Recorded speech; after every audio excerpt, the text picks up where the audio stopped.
Hi hello నమస్తే welcome to విజయ మా ఊరు ఆడియో బుక్స్ ఛానల్. నేను విజయలక్ష్మిని. ఫ్రెండ్స్, నవల స్రవంతిలో ప్రముఖ రచయిత లల్లాదేవి గారి బ్లాక్ టైగర్ నవల ఆడియో సీరియల్గా మీకు అందిస్తున్నాను కదా. మరి ఈరోజు బ్లాక్ టైగర్ నవల ఆడియో చివరి భాగం అందించబోతున్నాను. మరి ఇక కథలోకి వెళ్ళిపోదాం పదండి. ఇవాళ లాటరీ టికెట్స్ ఎన్ని కొన్నావు? నవ్వుతూ అడిగింది షీనా. స్టూల్ మీద కూర్చుని తలంచుకుని టికెట్ నెంబర్స్ పరిశీలిస్తున్న అటెండర్ తలెత్తి చూశాడు. అదో మాదిరిగా నవ్వాడు. మీకా అనుమానం ఇవాళ ఎందుకొచ్చింది అన్నాడు. నిన్న పేడే కదా, అందుకోసం అడిగాను అందామె. అక్కడే మీరు పొడపడుతున్నారు అమ్మాయి గారు. నిన్ననగా జీతం తీసుకుని ఇవాళ టికెట్స్ ఎందుకు కొంటాను? నిన్నే తీసుకున్నాను. అదృష్టలక్ష్మి చేత మెడలో పూలమాల వేయించుకోవడానికి 24 గంటలు ఆలస్యం చేస్తాననుకున్నారా అంటూ బదులు చెప్పాడు attender. State bank branch office కస్టమర్స్తో కిటకిటలాడుతోంది. బ్యాంకు పేలిపోయిన సందర్భంగా అకౌంట్ బుక్స్ మొత్తం తగలబడ్డాయి. వివరాల కోసం అందరూ తహతహలాడుతున్నారు. లావాదేవీలింకా మొదలు కాలేదు. ముఖ్యంగా విత్డ్రాయల్స్ ఆగిపోవడంతో రక్త ప్రసారం ఆగిపోయిన విధంగా అయింది. ఎవరికి వారే మునిగిపోయి ఉన్నారు. తిరిగి రక్త ప్రసారం ప్రారంభమయ్యే శుభముహూర్తం కోసం తొందరపడుతున్నారు. ఒక్కొక్కరి ముఖంలో ఎంతో ఆదుర్ద, తొట్రుపాటు. కాని షీనా చీమ కుట్టినట్టయినా చలించలేదు. అకౌంట్ బుక్స్ తిరిగి వ్రాయించేందుకు జనరల్ మేనేజర్ పురుషోత్తం నానా హైరాణ పడుతున్నాడు. కానీ ఆ పని చేయడం సాధ్యపడదు. కస్టమర్స్ దగ్గరున్న పాస్ పుస్తకాలు, చెక్ బుక్లు అంతగా సహకరించట్లేదు. అంతా గొడవగా ఉంది. షీనా ఆ గొడవల్లో తలదూర్చకుండా దూరంగా ఉండగలిగింది. క్యాష్ కౌంటర్లో కూర్చుంది. డబ్బు తీసుకునే వారికి అవకాశం లేదు. డబ్బు వెయ్యాలనుకున్న వారికి ధైర్యం లేదు. ఇంకా ఆమె చేయవలసిన పనంటూ ఏదీ లేదు. కాబట్టి అటెండర్తో పిచ్చాపాటి మాట్లాడుతోంది. అదృష్టలక్ష్మి సంగతి అలా ఉంచు. నిన్న నీ గృహలక్ష్మి నా దగ్గరకొచ్చి గొడవ పెట్టింది. ఆమెను నువ్వు సుఖపెట్టేది లేదు. కష్టం సుఖం పెట్టుకునేందుకు ఇల్లు దాటి కూడా రానియవట. రహస్యంగా నా దగ్గరకొచ్చి అంతా చెప్పుకుని ఏడ్చింది అందామె. ఆడవాళ్ళు ఏడవడానికి కారణం ఉండక్కర్లేదు. కన్నీళ్లు పిలిస్తే పలుకుతాయి కదా. కొద్ది రోజులు ఏడ్చే అవసరం రాకపోతే దిగులు కూడా పడతారు ఏడవడం కోసం. కారణాలు వెతికి సృష్టించుకుంటారు అన్నాడతను. ఇప్పుడు ఏడిస్తే మాత్రం బాధేంటి? అదృష్టలక్ష్మి నన్ను వరించాక తనే నవ్వుతుంది అన్నాడు మళ్ళీ. అదృష్టలక్ష్మి వరించడం అంటే లాటరీ టికెట్స్ కొనడం కాదు. రాత్రి అతనికి 1,00,000 రూపాయలు వచ్చాయి చూడు, అది అదృష్టమంటే. ఆ ఛాన్సులో అతని గొప్పతనం కూడా ఉంది అందామె తన్మయ భావంతో. ఓసారి జారిపోని పైటను సుతారంగా సవరించుకుంది. 1,00,000 రూపాయలే? ఎవరికొచ్చాయి అన్నాడు అటెండర్.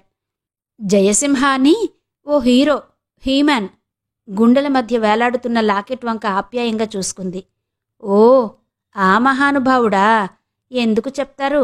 10 లక్షల రూపాయల బంపర్ లాటరీ టికెట్ కొని లాకర్లో దాచిన తెలివి తక్కువ పెద్ద మనిషి.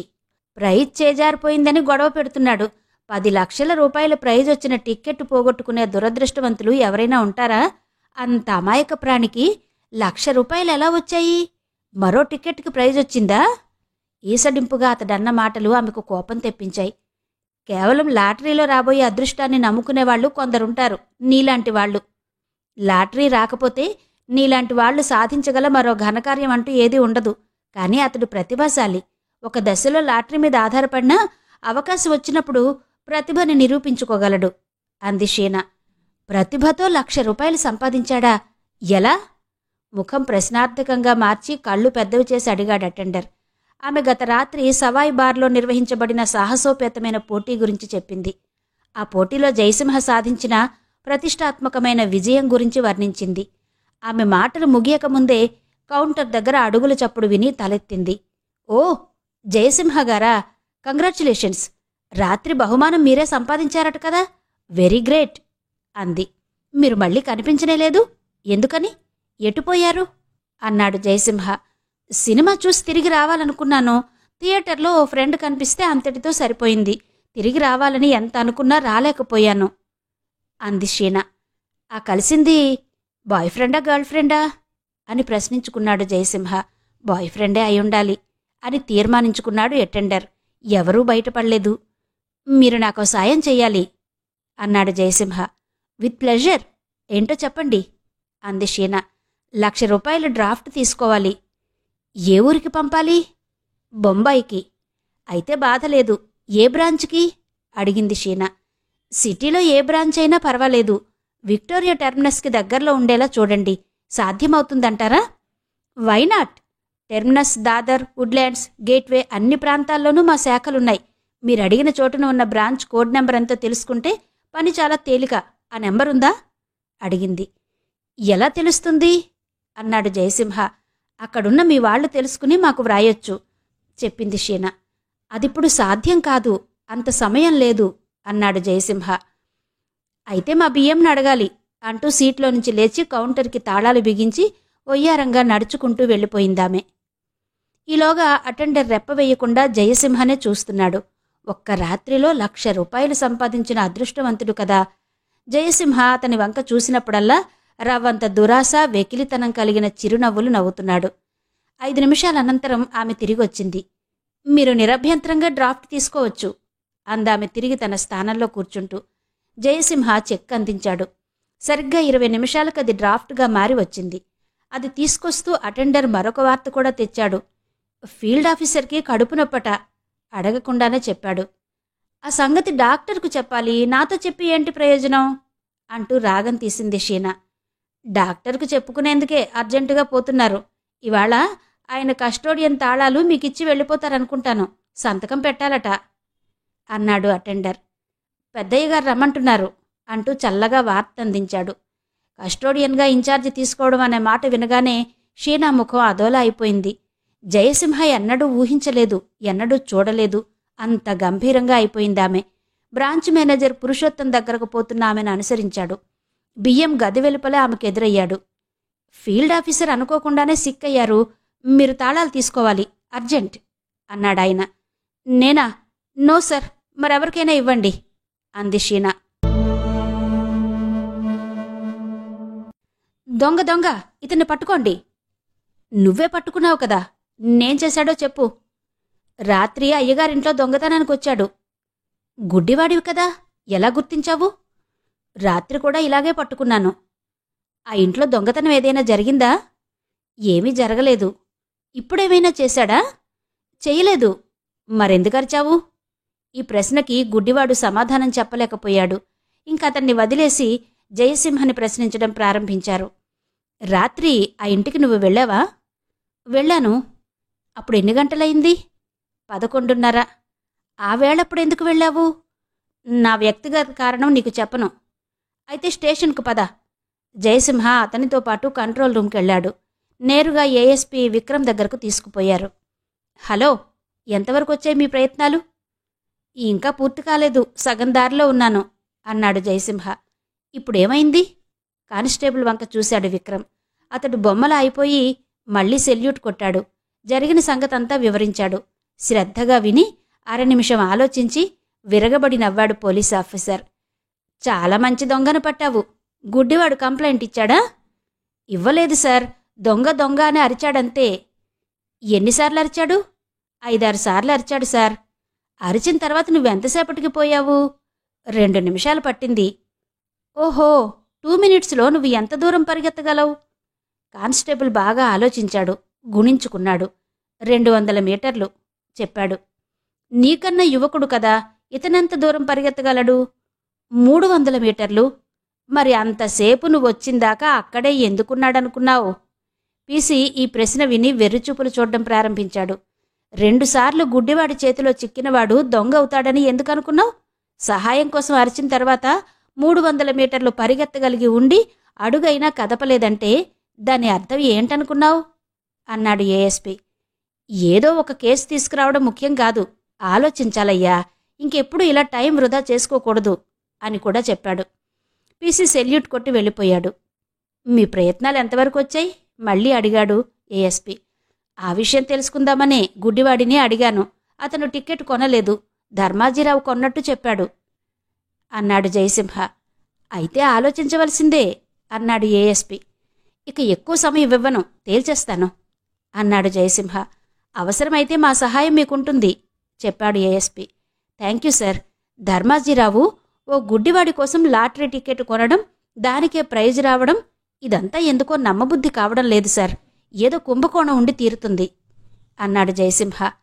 పెద్దవారితో పని, డిపార్ట్మెంట్ ఇప్పుడిప్పుడే ఆయన్ని అనుమానించడం ప్రారంభించింది అన్నాడు ఏఎస్పీ. అయితే నేను మరో దారిలో పోతున్నాను అన్నాడు జయసింహ. 2 వాహనాలొచ్చి డింగ్ డాంగ్ బట్టల షాప్ ముందు ఆగాయి. రై రయ్యమంటూ దూసుకు వస్తున్న వాహనాల వంక భయంతో బిగుసుకుపోయి అచ్చెరువుగా చూస్తున్నారు జనం. బ్యాంకులో ప్రేలుడు సంభవించాక ఇలా ఏదో ఒక హడావిడి ఆ ఏరియాలో జరుగుతూనే ఉంది. అలవాటు పడిపోయున్నారు. 2 వాహనాల్లో నుంచి రంగురంగుల వస్త్రాలు ధరించి ఒకరిని మించి మరొకరు అలంకారాలు ఒలకబోస్తూ దిగుతున్న ప్రియాంక బ్రిగేడ్ని చూచి హాయిగా ఊపిరి పీల్చారు. అందరూ డింగ్ డాంగ్ బట్టల షాపులోకి బిలబిలమంటూ వచ్చేశారు. షాపు యజమాని అందరికీ ఆదాబ్ చెప్తూ ఆహ్వానించాడు. ఇంతమంది అమ్మాయిలు ఒకేసారి వచ్చారంటే పెళ్లి సందడయ్యుండాలి. కారులో వచ్చే అమ్మాయిలు ఖరీదు గురించి పట్టించుకోరు. బట్టలు నచ్చితే చాలు. బిల్లు సంగతి ప్యాకింగులు బిగించిన తర్వాతే వింటారు. కంటి చూపులతోనే సేల్స్ కౌంటర్స్కి తగిన సందేశాలు అందించాడు షాపు యజమాని. వారిని పొగడాలి. వారి నియంతృత్వాన్ని విధిగా భరించాలి. బిల్లు ఎంత పే చేసినా కస్టమర్స్కి కష్టం తెలియకుండా చిరునవ్వులతో సాగనంపాలి. యజమాని వారికి సాదరంగా స్వాగతం పలికాడు. చిన్నపిల్లల్ని బుజ్జగిస్తున్నట్టుగా మాట్లాడి అందరికీ మోల్డాలు అమర్చి కౌంటర్స్ ఎదురుగ్గా కూర్చోపెట్టారు. లేటెస్ట్ కలర్స్, లేటెస్ట్ డిజైన్స్ గురించి వారితో మాట్లాడడం మొదలెట్టాడు. అమ్మాయిలు, మీకు నచ్చినవన్నీ చూపిస్తారు. తీరుబడిగా సెలెక్ట్ చేసుకోవచ్చు. పాపం ఎండలో పడొచ్చారు. గోలీ సోడా తెప్పించినా అని అడిగాడు. గోలీ సోడా తెప్పిస్తానంటున్నాడే, వీడి మొహమే సోడా బుడ్లో ఉంది చూడు. అతనికి వినిపించేలోగా రహస్యం చెప్పినట్టు చెప్పిందో గడుగ్గాయి. అది విన్నా విననట్టే నటిస్తూ పోనీ బిస్లరీ సోడా తెప్పిస్తాను అన్నాడు. వాళ్లు కొనేదేంటో తెలియకుండా అంత పని చేయడానికి సాహసించలేదు షాపు యజమాని. సోడా తాగుతావా? మీనాక్షిని అడిగింది వనజాక్షి. జలుబు చేస్తుంది, నాకొద్దు అంది మీనాక్షి. మరేం కావాలి? బయటకు వెళ్ళాక తాగుదాంలే అంది తను. వారెక్కడ వెళ్ళిపోతారో అని కంగారు పడిపోయాడు యజమాని. ఏం కావాలో చెప్పండమ్మా, తెప్పిస్తాను అన్నాడు. ఎవ్వరూ మాట్లాడలేదు. కిమ్మన్నాస్తిగా ఊరుకున్నారు. దాంతో యజమానికి మరికొంచెం అనుమానం పెరిగింది. కుర్రాన్ని పిలిచి వారికేం కావాలో తెచ్చి ఇమ్మని చెప్పి వెళ్ళి తన స్థానంలో కూర్చున్నాడు. కాని కళ్ళన్నీ వారిమీదే వాలి ఉన్నాయి. ఎవరికేం కావాలో చెప్పండి అంటూ గేట్లు తిరగేసింది ప్రియాంక. ఎవరికి నచ్చిన డ్రింకులు వాళ్లు చెబుతున్నారు. నాకు తాగాలని లేదు, ఏదైనా చల్లటి వస్తువు చప్పరించాలనుంది అంది చారులత. చల్లగా ఉండే వస్తువు చప్పరించాలనుందా? బ్లేడు ముక్క ఒకటి కాసేపు ఫ్రిడ్జ్లో పెట్టి ఇవ్వనా? ఫ్లాస్క్లో పాలపీకలున్నాయి, చప్పరిస్తావా? రివర్స్లో కొట్టకు, నాకు ఐస్ క్రీం కావాలి, బటర్ స్కాచ్ అందా అమ్మాయి. కోరికలన్నీ తీర్చుకోవడానికి ఇదేం నీ అత్తారిల్లనుకున్నావా అంది మరో అమ్మాయి. నన్ను నోరు మూసుకొని కూర్చోమనడానికి ఇదేం నీ పుట్టిల్లా అందా అమ్మాయి. అడిగినవన్నీ తెచ్చిపెట్టడానికి ఇక్కడ నీ మొగుడెవడున్నాడే? వారిద్దరూ అలా రెక్కించుకుంటూ ఉండగా వనజాక్షికి ఒక సందేహం వచ్చింది. ఆగండి ఆగండి, మొగుడంటే గుర్తొచ్చింది. మొగుడంటే మగాడే కదా అంది. మొగుడు కాకపోతే మొగాడెట్టా అవుతాడే పిచ్చిమొద్దు. మొగాడు కానంత మాత్రాన మొగుడు కానక్కర్లేదని ఎక్కడో చదివాను. కనుక మొగుడనేవాళ్ళందరూ మగాళ్ళయ్యుంటారు కాబట్టి నాకు ఉపాయం తోచింది. శ్రద్ధగా వినండి చెప్తాను అంది. అందరూ చెవులు రిక్కించారు. కాదంబరి కథ చెప్పడం మొదలుపెట్టింది. పెళ్లి సందడి వస్త్రాలు కొంటారు. మంచి బేరం తగిలిందని సంతోషపడిన షాపు యజమాని తన నమ్మకం తాలూకా కూసాలు కదిలిపోగా కుర్చీలో అసహనంగా అటూ ఇటూ కదిలాడు. ఈ కథలు కాకరకాయ కబుర్ల కోసమా వీళ్ళొచ్చింది అనుకున్నాడు. చక్కగా అందరికీ మోల్డాలు అమర్చి కూర్చోబెడితే బట్టలు కొనడం మానేసి బాతాఖానీలో పడ్డారేంటి వీళ్ళు అని వెర్రిచూపులు చూడ్డం మొదలుపెట్టాడు. ఈ బ్యాంకులో మేనేజర్ గారి పేరు పురుషోత్తం. అవును, పురుషోత్తముడంటే మగాడే అయ్యుంటాడు. అయ్యుండాలేంటి నీ ముఖం, మగాడే ఖచ్చితంగా. అంత ఖచ్చితంగా నువ్వెలా చెప్పగలవు? పురుషోత్తం గారు మగాడే అని వాదించిన అమ్మాయి ఆలోచనలో పడింది. ఆయన పేర్లో పురుష అని ఉంది కదే. అయితే నీకు సరిగ్గా తెలీదు. నాకు తెలుసు, ఆయన పురుషుడే. నీకెలా తెలుసు? అందరూ ఆ అమ్మాయి వంక తిరిగారు. ఎలా తెలిసేంటి నీ ముఖం? ఆయనకొక స్త్రీ అనగా భార్యామణి ఉంది. వాళ్లు కూడా మా కింది అపార్ట్మెంట్లోనే అద్దెకుంటున్నారు చెప్పిందా అమ్మాయి. అయితే ఆయన నిన్ను గుర్తుపట్టగలడంటావా? నమ్మకం తక్కువేనే. ఉత్త బుద్ధావతారం. ఎప్పుడైనా లిఫ్ట్లో కలుస్తాడు, కాని తలెత్తి చూడడు. ఆడవాసన తగలగానే కుంచుకుపోతాడు చెప్పిందా పిల్ల. అయ్యో పాపం, చాలా మంచివాడన్నమాట అంది మరో అమ్మాయి. అయితే నువ్వు మాత్రమే నాతో రావాలి అంది ప్రియాంక. షాపు యజమాని తినేట్టు చూస్తున్నాడే, నువ్వొచ్చే లోపులు మమ్మల్ని తినేస్తాడేమో. ఎలా మిర్రిమిర్రి చూస్తున్నాడో చూడు అందొక అమ్మాయి. చూడడా మరి, షాపు నిండా జనం, షర్ట్ క్లాత్ కొనే దిక్కు లేదన్నట్టు అంది మరో అమ్మాయి. అయితే ఏదైనా కొని సంతృప్తి పరుద్దామా? చిలు మొదిలించి సంతృప్తి పరుస్తావా? దేవుడు నోరెందుకిచ్చాడు? మీరొచ్చేంతవరకు నా నోరు అతని సేవలో వినియోగిస్తాను, నిశ్చింతగా వెళ్ళిరండి అని అభయమిచ్చింది మరో గడుగ్గాయి. వారు పక్కచూపులు చూడ్డం, వేరే విషయాల గురించి చర్చించుకోవడం పాము చెవులతో పసిగట్టాడు యజమాని. వీళ్లు వేరే పనిమీద వచ్చి షెల్టర్ కోసం ఇక్కడ నిలబడ్డారన్నమాట. షాపు కిటకిటలాడుతోందని వచ్చిన కస్టమర్స్ వెనక్కి తిరిగిపోగలరు అనుకుంటూ ఉగ్రుడై లేచాడు.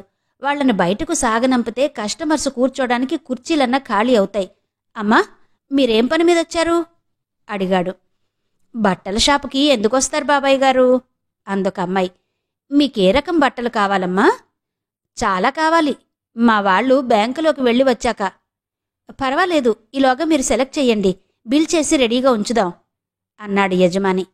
లాభం లేదు బాబాయ్ గారు, పెళ్లికూతురు కూడా బ్యాంకులోకి వెళ్తోంది అంటూ ప్రియాంకను చూపించింది. తెచ్చుకున్న ఆవేశం నీరు కారిపోగా ఎమోషన్ మూడ్ మార్చుకుని తిరిగి తన స్థానంలోకి వెళ్ళి కూర్చున్నాడు యజమాని. అయినా వారు బట్టలు కొంటారనే నమ్మకం అతనికి కలగలేదని వెళ్ళిపొమ్మంటానికి లేదు. విధిలేక విషాదజీవిలా తల పట్టుకున్నాడు. ప్రియాంక రెండవ అమ్మాయిని వెంటబెట్టుకుని సుడిగాలిలా బ్యాంకులోకి ప్రవేశించింది. అప్పుడు షీనా గుండ్రని చిన్న అద్దంలో చూసుకుంటూ వారిని గమనించలేదు. మేడం, మేనేజర్ గారు ఏ గదిలో ఉన్నారు? మీరెవరి తాలూకా? తాలూకాలిప్పుడు లేవు, అన్ని మండల్స్. నా పేరు ప్రియాంక, నీ పేరు చెప్పవే అంటూ భుజం తట్టి చెప్పింది ప్రియాంక. మీ పేర్లు నాకెందుకు, ఏం పని మీదొచ్చారు? అడిగింది షీనా. మేనేజర్ గారితో మాట్లాడాలి. ఏ విషయం మాట్లాడాలి? మీరు ఆఫీసులో అద్దం చూసుకుంటూ అందానికి మెరుగులు దిద్దుకుంటున్న విషయం అంది Priyanka. You are talking too much. తనతో మాట్లాడుతున్న వాళ్ళు తనకన్నా అందంగా ఉన్నారని అనిపించగానే అకారణంగానే కోపం వచ్చేసింది షీనాకి. ఆ సమయంలో మేనేజర్ పురుషోత్తం గారే తలుపు తెరుచుకుని వెలుపలికి రావడం వారికి కనిపించింది. ఆయనే మేనేజర్ అన్నట్టు మోచేత్తో ప్రియాంక పొట్టమీద పొడిచి మరీ చూపించింది రెండో అమ్మాయి. ఆయన వారి పక్క నుంచి తలంచుకుని వెళ్ళిపోతున్నాడు, చాలా హడావిడిగా. మరోవంక వాకిలికి అవతల నుంచి ఎర్రటి అక్షరాలు కనిపిస్తున్నాయి, బాత్రూమ్ అని. ఆ వేపుగా ఉరకల పరుగుల్లాంటి నడకతో పోతున్నాడు పురుషోత్తం. ఎదురుగా వెళ్లి నిలబడి, నమస్కారం బాబాయ్ గారు అందా అమ్మాయి. ఎవరి బాబాయి అనుకుంటూ యగాదిగా చూస్తున్నాడు పురుషోత్తం. నేనే బాబాయ్ గారు, మీ పై అపార్ట్మెంట్లో ఉంటున్నాం, వాళ్ళమ్మాయిని అందా పిల్ల. ఓహో అంటూ ఇబ్బందికరంగా నవ్వారాయన. ఒక వంక బ్లాడర్ బద్దలైపోతుంటే ఈ వెధవ చచ్చు దద్దమ్మ ప్రశ్నలేంటి అని ఒళ్లంతా మండిపోయి చెమటలు పట్టేసినాయి ఆయనకి.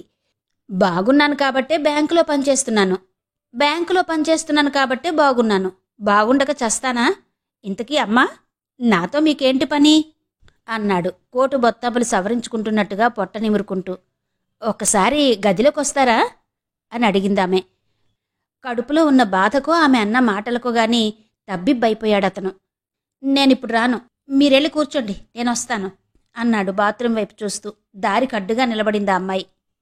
ప్రియాంక మరికొంచెం ముందుకు జరిగి మార్గాన్ని మూసేసింది. అనివార్యమైన స్థితిలో పురుషోత్తం వెనుతిరిగాడు.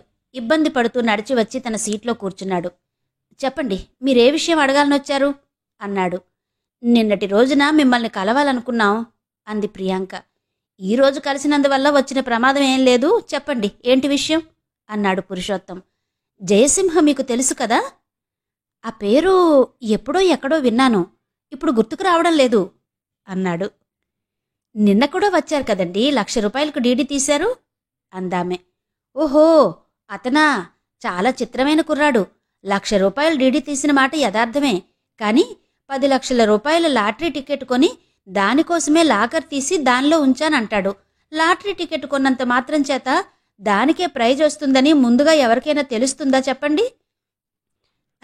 మీరేం తీసుకుంటారు? కాఫీ చెప్తాను, తాగండి, ఈలోగా నేను వెళ్ళొస్తా అంటూ పురుషోత్తం బెల్ మోగించాడు. అటెండర్ కన్నా ముందుగా అప్పటికే వాకిలి దగ్గర ఎంతో కుతూహలంగా ఎదురుచూస్తున్న షీనా లోపలికొచ్చింది. ఆ వచ్చిందెవరో గమనించలేనంత వేగంగా పరిగెడుతూ, వారికేం కావాలో తెప్పించి షీనా ప్లీజ్ అని చెప్పేసి బ్రతుకు జీవుడాన్ని బయటపడిపోయాడు బియ్యం పురుషోత్తం. ఏం కావాలి మీకు అని అడిగింది షీనా. నిన్న 1,00,000 రూపాయలు డీడీ ఎవరి పేరు మీద తీశారో ఆ వివరాలు కావాలి. మేనేజర్ గారిమ్మని చెప్పింది ఆ వివరాలే కాబోలనుకుని లోపలికెళ్ళి ఒక చిన్న స్లిప్ మీద ఆ పేరు రాసి తీసుకొచ్చిచ్చింది. ప్రియాంక ఇంత సులభంగా వచ్చిన పని అయిపోయినందుకు చాలా సంతోషించింది. ఆ స్లిప్ని వాలెట్లో దాచేసింది. దాహంగా ఉంది, నీరిప్పిస్తారా? బియ్యం పురుషోత్తం గారికి చాలా కావలసిన వారు కాబోలు, దాష్టికం చలాయిస్తున్నారు. దాహంగా ఉంది, నీరిప్పిస్తారా అని అడిగింది ప్రియాంక. బియ్యం పురుషోత్తం గారికి చాలా కావలసిన వారు కాబోలు, దాష్టికం చలాయిస్తున్నారు. తానింకా అక్కడే ఉంటే ఏవో పురమాయింపులు చెప్తూ ఉంటారు అనుకుంది షీనా. గది వెలుపలికొచ్చి అటెండర్ని పిలిచి మంచినీరిమ్మని చెప్పి వెళ్ళి తన సీట్లో కూర్చుంది. అటెండర్ తెచ్చిచ్చిన మంచినీరు తాగుతూ ఉండగా మేనేజర్ పురుషోత్తం తిరిగొచ్చి తన సీట్లో కూర్చున్నాడు. ఇప్పుడు ఆయన ముఖం చాలా ప్రశాంతంగా ఉంది. మీరేమీ పుచ్చుకోరా? సరే, మంచిది, చెప్పండి, ఏ విషయం మాట్లాడుతున్నారండి? జయసింహ గురించే కదా? లాకర్లో టిక్కెట్ దాచిన మాట యథార్థమే, అయినా దానికి ప్రైజ్ వచ్చిన సంగతి కూడా యథార్థమే. అయినా మేం చేయగలిగిందంటూ ఏమీ ఉండదు. లాకర్స్ పేలిపోవడం అనేది చాలా అరుదైన ఘటన.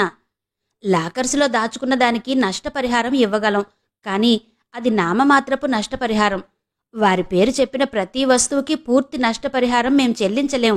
లాకర్స్ని ఇన్షూర్ చేసుకోవచ్చు.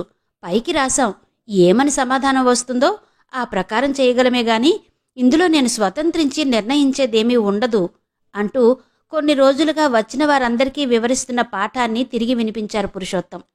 థ్యాంక్స్ అండి, వస్తాం అని సీరియస్గా లేచి నిలబడింది ప్రియాంక. వారింకా అనేక ప్రశ్నలతో వేధిస్తారని ఆశించిన మేనేజర్ నిరుత్సాహపడి సరే అన్నాడు. వారు వెలుపలకొచ్చేశారు. ప్రియాంక మూడీగా అయిపోవడాన్ని గమనించింది రెండో అమ్మాయి. బ్యాంకు వెలుపలకు రాగానే వచ్చిన పని పూర్తయింది కదా, అట్లా ఉన్నావేంటే అని అడిగింది. ప్రియాంక ఆమెకు స్లిప్ అందించింది. కావేరి, బాంబే అని ఉంది దానిమీద. ఆమె మూడీగా అయిపోవడానికి కారణం కొంత ఊహించగలిగింది. జయసింహ జీవితంలో కావేరి అనే అమ్మాయి చాలా ప్రముఖ పాత్ర వహిస్తోంది. ఆమె కోసం అతడు అనన్యమైన త్యాగాలు చేశాడు. ఉన్న ఇల్లు కూడా అమ్మేసి 2 జతలు మంచి బట్టలకు కాని 2 పూటల భోజనానికి కాని మిగుల్చుకోకుండా మొత్తం డబ్బు పంపేశాడు. ఆమెకు అతని మనసులో ఉన్న స్థానం అద్వితీయం. కాని ఆమె అంత డబ్బు ఏం చేస్తోంది? నీరసం ఆవహించి నడవలేకపోయింది ప్రియాంక. కార్యక్రమంలో సగభాగం మాత్రమే పూర్తయింది. మిగిలిన సగభాగం పూర్తి చెయ్యాలి. ఎడారిలో జారిపోయిన సూదిని చీకటిలో వెతకటం లాంటి పనిది. బ్రిగేడ్ ఆమెను ఈ సందర్భంలో బాగా కొమ్ము కాశారు. వచ్చి కారులో కూర్చుంది. మూడీగా ఉంది. మౌన సముద్రంలో మునిగిపోయిన ఒంటరి చేపపిల్లలాగా. మిగిలిన వారందరూ పట్టుదలకొచ్చేశారు. ఎప్పుడూ గలగల పారే సెలయేరులా ఉండే ప్రియాంక అలా అయిపోవడం వారందరికీ చాలా బాధగా అనిపించింది. ఏవైనా సరే ఈ వ్యవహారాన్ని ఈరోజే ముగించాలని వారు ఏకగ్రీవంగా నిర్ణయించారు. నోబుల్ పార్కు దగ్గరలో ఉన్న పోస్టాఫీస్ ముందు కారు లాగాయి. జయసింహ పేరు మీద బుక్ అయిన సర్టిఫికేట్ పోస్టింగ్ నంబర్ అడ్రస్ సంపాదించడం వారికి ఎంతోసేపు పట్టలేదు. అది బొంబాయిలో దాదర్ సమీపాన ఒక క్లినిక్ అడ్రస్. ఆ రోజంతా ఎవరూ మాట్లాడలేదు.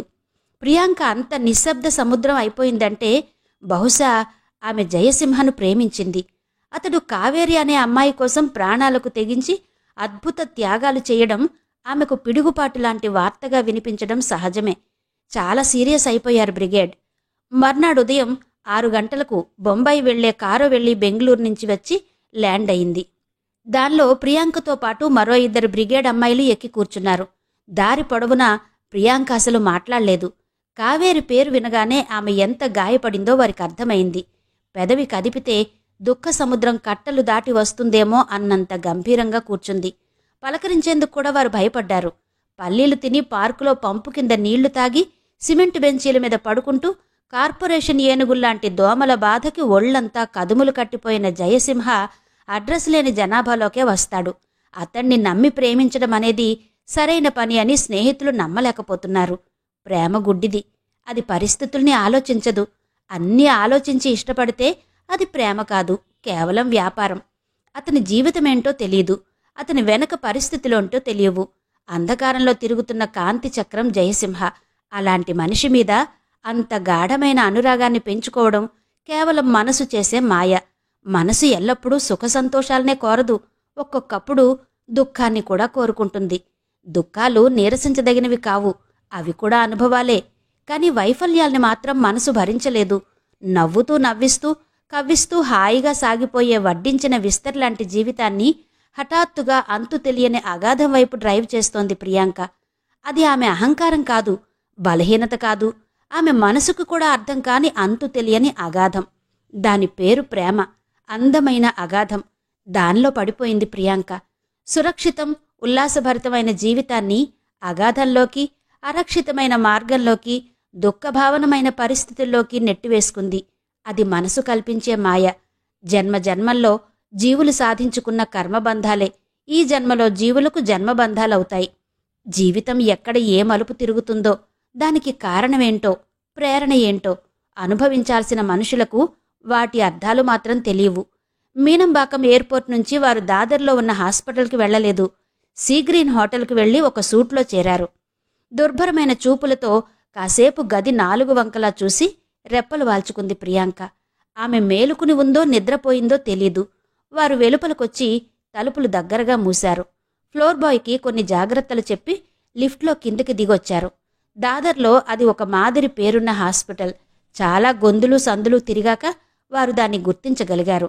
జయసింహ అంత రహస్యంగా ఆమెను ఎందుకు దాచి ఉంచాడో వారికి అర్థం కాలేదు. డాక్టర్ని కలిస్తేనే కావేరిని కలుసుకునేందుకు నిరాకరించవచ్చు. వారి రహస్యాన్ని ఎందువల్లంత గోప్యంగా ఉంచారో అర్థం కాకుండా ముందుగా డాక్టర్కి తమ విషయం తెలియపరచడం మంచిది కాదని వారికి అనిపించింది. కావేరి హాస్పిటల్లో ఏం చేస్తోంది? పేషెంటా? నర్సా? డాక్టరా? మరింకేదైనా పని చేస్తోందా? ఆమెను కలుసుకోవడం ఎలా? హడావిడిగా వెళుతున్న నర్సునాపి కావేరిని చూడాలి అని చెప్పింది. ఆ గదిలో ఉంది, వెళ్ళండి అని ముందుకు వెళ్ళిపోయిందా నర్సు. 10 అడుగులు నడిచాక ఏదో జ్ఞాపకం వచ్చిందాన్లా పరుగున తిరిగి వచ్చింది నర్సు. ముందుగా తనే వెళ్ళి గది తలుపులు మూసేసింది. వారికెదురొచ్చి ఎవరు మీరు అని అడిగింది. వారిలాంటి ప్రశ్నలకు సిద్ధంగానే ఉన్నారు. జయసింహ మమ్మల్ని పంపించారు. తడుముకోకుండా బదులు చెప్పారు. అయితే మీరు డాక్టర్ గారితో మాట్లాడండి అందా నర్సు. ఒక మంచి అవకాశం చేజారిపోయినందుకు హతాశులైపోయారు. డాక్టర్ గారు గదిలో తీరుబడిగా కూర్చున్నాడు. ఆయన వారిని ఎన్నో ప్రశ్నలు అడిగి వేధించాడు. చివరకు వాస్తవం చెప్పడం తప్ప మరో గత్యంతరం లేకుండా క్రాస్ ఎగ్జామిన్ చేశాడు. వారు చెప్పిందంతా నిజమే అనిపించాక పెద్దగా నిట్టూర్చి అన్నాడు. కావేరి దురదృష్టవంతురాలు. ఆమె వల్లనే జయసింహ అలా అయ్యాడు అన్నాడు డాక్టర్. అంత చురుకైనవాడు, అర్హతలు కలిగినవాడు ఆమె కోసం ఎందుకలా అయ్యాడు? ఆమెను ప్రేమించాడా? అవును, చాలా గాఢంగా ప్రేమించాడు. కాని ప్రేమలు మనుషుల్ని బ్రతికించవు. అతని శ్రమ, త్యాగం అన్నీ వృధాగా పోతున్నాయి. కావేరిని మరో 2 వారాల కన్నా బ్రతికించడం అసాధ్యం. ఆ రిపోర్టు చదువుతున్నాను, ఇప్పుడే వచ్చాయి. 10 లక్షలు ఖర్చు పెట్టి ఆమెను విదేశాలకు తీసుకుపోతే ఫలితం ఉండొచ్చు. కాని జయసింహ ఈలోగా అంత డబ్బు సమకూర్చగలుగుతాడని నేననుకోను. ఆమె వెనక అంతులేని సంపదలున్నాయి. అవే ఆమె పాలిట శాపం. కావేరి బ్రతికి ఉందని కూడా ఆమె వారసులకు తెలియకూడదు. ఆమె తప్పిపోయిందని, తిరిగి రాదని వారనుకుంటున్నారు. బ్రతికి ఉందని తెలిస్తే వాళ్ళు విడిచిపెట్టరు. అందుకే జయసింహ కావేరిని ఇక్కడుంచాడు చెప్పాడు డాక్టర్. డాక్టర్, కావేరిని మేము చూడొచ్చా? నిరభ్యంతరంగా. నేను మీ నగరానికొచ్చినప్పుడు నోబుల్ పార్కులో జయసింహను కలిశాను. పానకాలస్వామి ద్వారా నేను ప్రియాంక పేరు విన్నాను. కావేరిని ఎవరూ కాపాడలేకపోయినా బ్రతికి ఉండే ఈ కొద్ది రోజులు ఆత్మీయులు ప్రేమించే మనుషుల మధ్య ఉన్నాననే ఆలోచన ఆమెకు కలిగించగలిగితే అదే గొప్ప వరం. జయసింహకు బదులు ప్రియాంక వచ్చినా నేను కావేరిని అప్పగిస్తాను. కావేరి కథ విన్నవారికి కన్నులు చెమర్చాయి. వారు డాక్టర్తో కలిసి కావేరి ఉన్న గదిలోకొచ్చారు. శూన్యం ఒడిలో నిద్రిస్తోంది కావేరి. గదిలో అడుగుల చప్పుడు విని తుళ్ళిపడి లేచి కూర్చుంది. ఆమెకు 9 సంవత్సరాలుంటాయి. అందమైన కళ్ళు, చక్కని ముఖం, పాలిపోయి ఉంది. జుట్టంతా ఊడిపోయి శివుడి కోసం తపస్సు చేస్తున్న బాలగౌరిలా ఉంది. అనంత ఐశ్వర్యమున్న, తల్లిదండ్రులు లేక అనాథ అయిన బాలిక. డాక్టర్ అంకుల్, జయసింహ అంకుల్ వచ్చారా? రాలేదమ్మా, వీళ్ళని పంపించారు. వీళ్ళొద్దు, జయసింహ అంకుల్ కావాలి. వెక్కి వెక్కి ఏడవడం ప్రారంభించింది. గారాబం చేస్తే లాలించేందుకు, ఎత్తి బుజ్జగించి ఏడుపు మాన్పించేందుకు అతడు తండ్రి కాదు, వారు తల్లులు కాదు. తల్లి తండ్రి లేని లోకంలో డబ్బు కోసం స్వార్థం విషం చిమ్మిన ఇల్లు విడిచి కొన్ని వేల కిలోమీటర్లు దూరంగా ఉన్న ఒక అనాథ శిశువు. తాను ఎలా బ్రతికిందో, ఎలా బ్రతుకుతుందో ఆమెకు తెలియదు. జయసింహ ఆదరించకపోతే అడుక్కు తింటూ బతకాలి.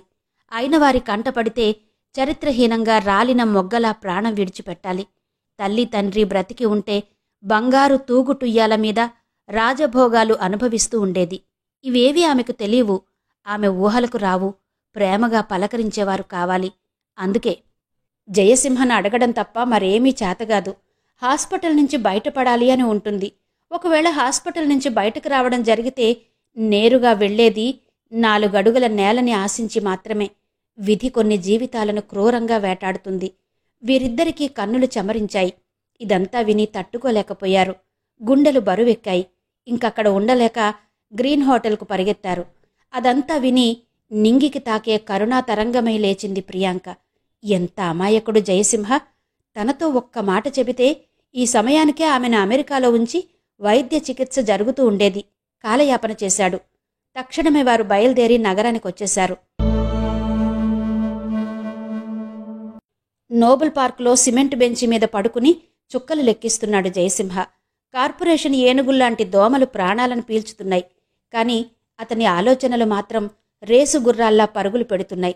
సౌభాగ్యలక్ష్మి లాటరీ స్కీంలో దౌర్భాగ్యపు అలవాట్లున్న అధికారులు ఎందరో ఉన్నారు. ఒక నెంబరు నిర్ణయించి ఆ నెంబరుకు ప్రైజ్ వచ్చేలా నిర్ణయించడం అసాధ్యమైన విషయమేమీ కాదు. నెంబర్ తీసిన తర్వాత దాన్ని ప్రకటించేందుకు మరొకరికిస్తారు. చెయ్యి మారితే చాలు, ఎన్ని అద్భుతాలైనా చెయ్యొచ్చు. కానీ ఆ నెంబరు చాలా ముందుగానే నిర్ణయించబడాలి. దానిని కొనడం, నకిలీ టికెట్ తయారు చేయడం 2 మార్గాలుంటాయి. ఫలానా నెంబరుకు ప్రైజ్ వస్తుందనే విషయం 4-5 వ్యక్తుల మధ్య ఉంచగలగడం కూడా సాధ్యమే. ఆ 4-5 వ్యక్తుల్లో ధర్మాజీరావు గారు కూడా ఒకరు. అయితే ఆ నిర్ణయం జరిగాక ఆ సీరియల్స్ ఏ ప్రాంతంలో పంపిణీ అయ్యాయో ఆ ప్రాంతంలో దానికోసం వెతకాలి. హోల్సేల్ రికార్డుల్లో ఏ సీరియల్ ఎవరు కొన్నారో నమోదవుతుంది. ఆ విధంగా ఆయన కన్ను వనదుర్గ లాటరీ ఏజెన్సీ మీద పడింది. కానీ అప్పటికే అది చేజారిపోయింది. రిటైల్ సేల్స్లో ఏ నెంబర్ ఎవరు కొన్నారో ఊహించగలగడం కోటిలింగానికి మాత్రమే సాధ్యం. అందుకే అతడు తప్పుడు కేసు బనాయించి తనని జైల్లో ఇరికించడానికి ప్రయత్నించాడు. తన ఊహ నిజమైతే బ్యాంక్ లాకర్స్లో పేలుడు ఎలా సంభవించిందో తెలుసుకోవడం అంతకన్నా సులభం. అది షీనాకి తెలియకుండా జరగదు. ఏ కారణం లేకుండానే అటెండర్ ఆమె దగ్గర డబ్బు గుంజలేడు. ఆలోచనలు అంతటితో ముగించి చివ్వున లేచాడు జయసింహ. పానకాల్సామి తన మనిషి అయినా అర్ధరాత్రి పార్కు గేటు తీయడం సాధ్యపడదు. అతడు గోడ దూకి తనని ఎవరూ చూడలేదని నిర్ణయించుకున్న తర్వాత రోడ్డు మీదకొచ్చాడు. తగరం చింపని సిగరెట్ ప్యాకెట్ ఒకటి కనిపిస్తే దాన్ని తన్నుకుంటూ చురుగ్గా అడుగులు ముందుకేశాడు. అలా ఒక వస్తువుని తనతో పాటు ఎన్ని కిలోమీటర్లైనా తన్నుకుంటూ తీసుకుపోవడం అతనికో సరదా. ఆంజనేయస్వామి గుడి దగ్గర బైరాగి ఇప్పుడు తనకి ఆత్మబంధువులా అనిపించాడు. అర్ధరాత్రి సమయం. అతని వ్యాపారం జోరుగా సాగే వేళ అది. 2 యువకులకు ప్యాకెట్స్ ఇచ్చి పంపేసి మరో ఖాతా వచ్చిందని జయసింహ వైపు తిరిగి చూశాడు. వెకిలిగా ఓ నవ్వు నవ్వి, నువ్వా అన్నాడు. లక్ష్మీ నిరంజనం దగ్గరకు వెళ్ళాలి అని అడిగాడు జయసింహ. ముద్దకి పరగడుపా? నీకు తెలుసు కదా, ఒకసారి పరిచయం అయితే చాలు అన్నాడు ఆ బైరాగి. ఈరోజు నువ్వు కూడా రావాలి, గట్టిగా పని తగిలింది అన్నాడు జయసింహ. మంచి వేడిమీదున్నట్టున్నావే, పదపోదాం. నేలమీద పరిచిన ఓ సంచి దులిపి భుజం మీద వేసుకున్నాడు బైరాగి. ఇద్దరూ ముందుకు నడిచారు. దారిలో కథంతా బైరాగికి వివరించాడు. లక్ష్మీ నిరంజనంకి తెలియకుండా ఇలాంటివి జరగవు అన్నాడు బైరాగి. తనవి ఊహలే అయినా అవి కొంత దూరం గురి తప్పకుండా పరిగెత్తాయని గ్రహించాడు జయసింహ. లక్ష్మీ నిరంజనం పనులు పురమాయింపులు ముగించింది. నిద్రముఖం పడి లేచి వెళ్లాలనే ప్రయత్నంలో ఆవులిస్తోంది. బైరాగి పెద్ద వ్యాపారి. నేరుగా ఆమె దగ్గరకు వెళ్లే అధికారం కలవాడు. మళ్ళీ ఇతన్ని వెంటేసుకొచ్చావేంటి? తెలివితేటలున్నాయి కానీ ఉపయోగించుకోవడం తెలీదు, ఒట్టి బుద్ధావతారం అని ఈసడించింది లక్ష్మీ నిరంజనం. తెలివి కలిగిన వాళ్ళు ప్రతిసారి మనం చెప్పినట్టు వినరు. నీతో పనిపడొచ్చాడు అన్నాడు బైరాగి. మహాసోటుగాడు, తెల్లవారుజాముకొచ్చాడు. ఏం చేస్తాడట? చేయించుకునే పని నీ ఇష్టం. అతనికి కావలసిందేంటో చూడు.